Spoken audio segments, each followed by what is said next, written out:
They didn't just trespass on my land, they ripped a jagged, ugly trench straight through the one spot on this earth I considered sacred, and they did it with a smile while scrolling through their iPhones.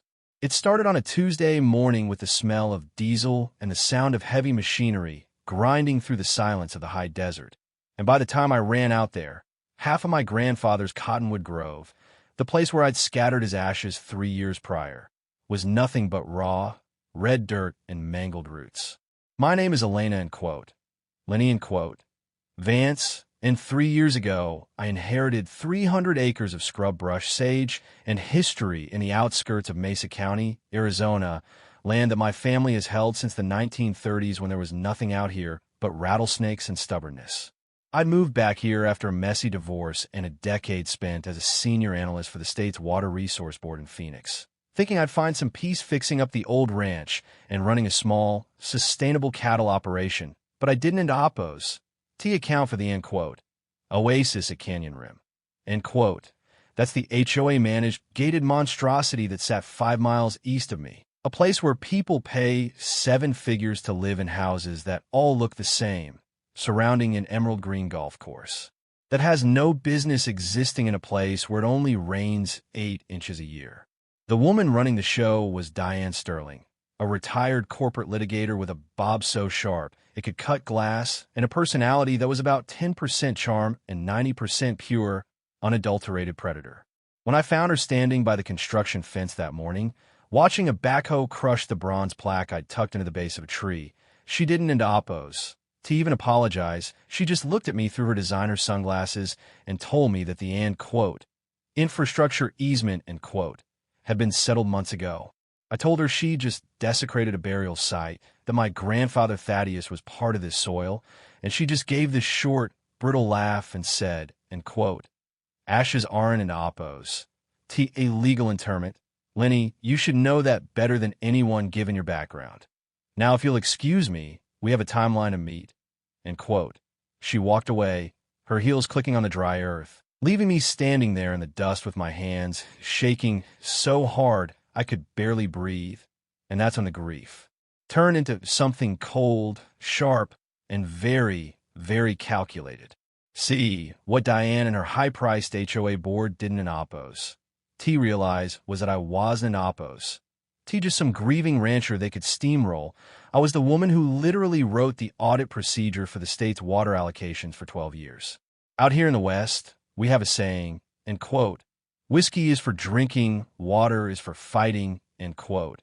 And I decided right then that if they wanted a war over a pipeline, I was going to give them a total blackout. I spent the next 72 hours in my home office, fueled by black coffee and the kind of focus that only comes when you end oppos.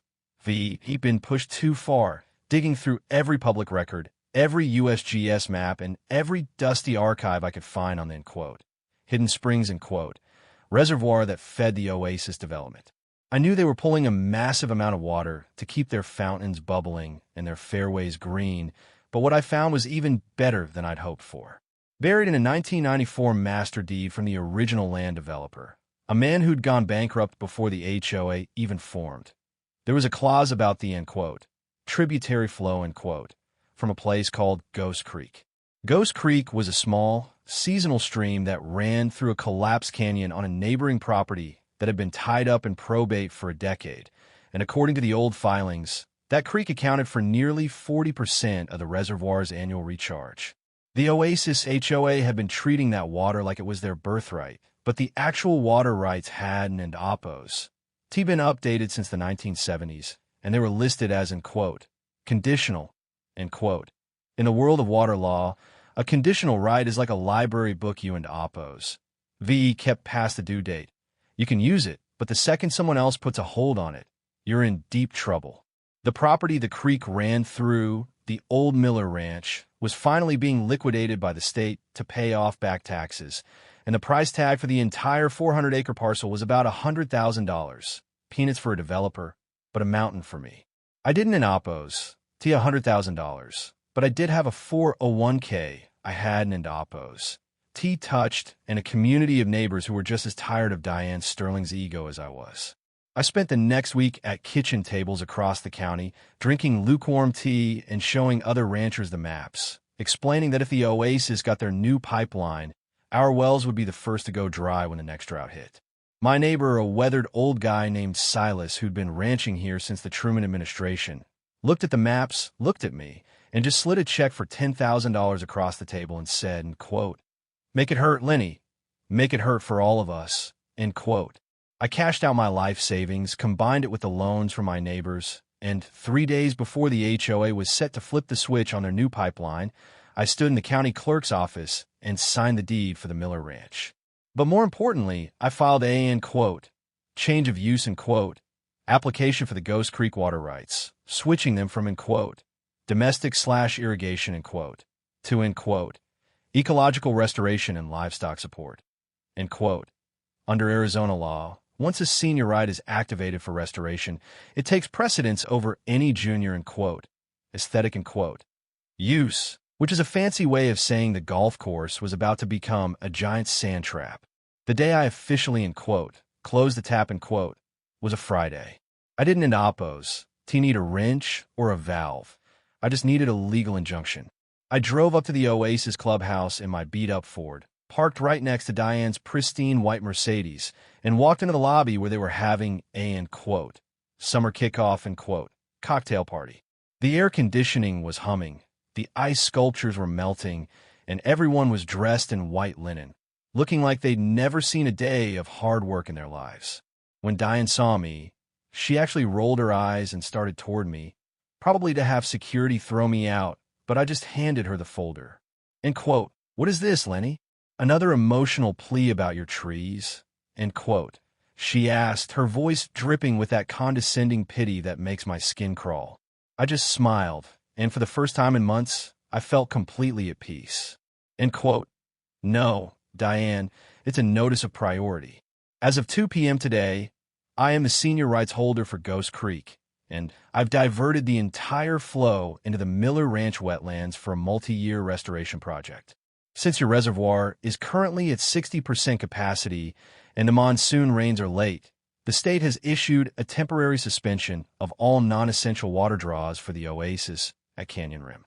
That means the fountains go off, the golf course stops being watered tonight, and if you try to bypass the meter, I'll have the sheriff here in 20 minutes to arrest your maintenance crew." Quote. The color drained out of her face so fast I thought she might faint. She started stammering about quote, contracts quote, and quote, legal easements quote, but I just leaned in a little closer so only she could hear me. Quote. "You told me ashes aren't an oppose. A legal interment, Diane. Well, it turns out that a golf course ISN and oppose. A legal necessity during a drought, either. You dug through my grandfather's grave to save a few bucks on a pipeline. So now you can explain to 2,200 homeowners why their property values are about to crater because the grass is turning brown and the lake is a mud pit. I told you the land remembers, but you were too busy scrolling to listen." Quote. I walked out of that clubhouse to the sound of dead silence. And as I drove back to my ranch, I saw the sprinklers on the 18th hole sputter and die. It wasn't oppose about the money, and it wasn't oppose even really about the water in the end. It was about the fact that some people think they can buy their way out of being decent human dad, and sometimes the only way to remind them otherwise is to take away the one thing they value more than their reputation, their comfort. Over the next month, the Oasis turned into a war zone, but not against me. The homeowners, once they realized Diane had known about the quote, conditional quote, status of the water rights and hadn't oppose, disclosed it to the board, turned on her like a pack of wolves. There were emergency meetings, lawsuits, and eventually, Diane was forced to resign and move out of the community she'd spent years trying to dominate. The HOA ended up having to negotiate with me and the other local ranchers, agreeing to pay for a massive reforestation project on my land and a permanent easement that protected the Cottonwood Grove in exchange for a limited, metered share of the water, on our terms. I still go out to that grove every morning. The grass is growing back over the trench, and I put up a new plaque for Thaddeus, one made of heavy cast iron that no backhoe is ever going to move again. The air is quiet, the meadowlarks are back, and the water is flowing where it belongs. Looking back, I wonder if I went too far, if I should have just taken the settlement they offered later, but then I remember the sound of that diesel engine and the look in Diane's eyes, and I know I did the right thing. But I want to know what you think. Did I cross a line by targeting the whole community for the sins of the HOA board? Or is that just the price of doing business in the West?